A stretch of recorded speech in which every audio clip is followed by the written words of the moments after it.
అబ్బబ్బబ్బా! ఈ పిల్లలతోనైతే బాగా నెత్తి నొప్పి అయిపోయింది. అసలు ఉన్న కాడ ఉంచరు. బెడ్‌షీట్లు అంటారు, అదంటారు, ఇదంటారు అన్నీ తీసుకొచ్చి నడింట్లో ఏస్తారు. పేపర్‌లో చింపేస్తారు.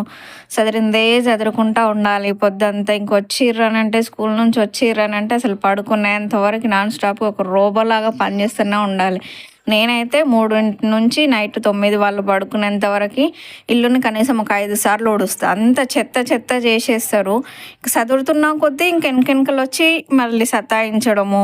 ఒకసారి ఊకంగానే మళ్ళీ జస్ట్ 2 నిమిషాలు గూడా నీట్‌గా ఉంచరు. మళ్ళీ అంత చెత్తేసేస్తారు అసలు. నిజంగా ఈ పిల్లల్ని పట్టుకొని ఇంట్లో ఉండడం కంటే పొద్దంతా ఏదైనా పనికి పోయొచ్చింది బెటర్ అనిపిస్తుంది. అంత అలసిపోతున్నామనమాట. చూస్తుర్రు గదా మా కన్నయ్యని, నేను సదురుకుంటా, ఊడ్చుకుంటా అంతా వస్తా ఉంటే మళ్ళీ వాడు ఎప్పటిదప్పటిలాగా చేస్తూనే ఉన్నాడు. మళ్ళీ మంచం జరపడము, మంచం మీద బెడ్‌షీట్ తీయడము, 2 సార్లు సదరాల్సొస్తుంది, 2 సార్లు బెడ్‌షీట్ ఎయాల్సొస్తుంది.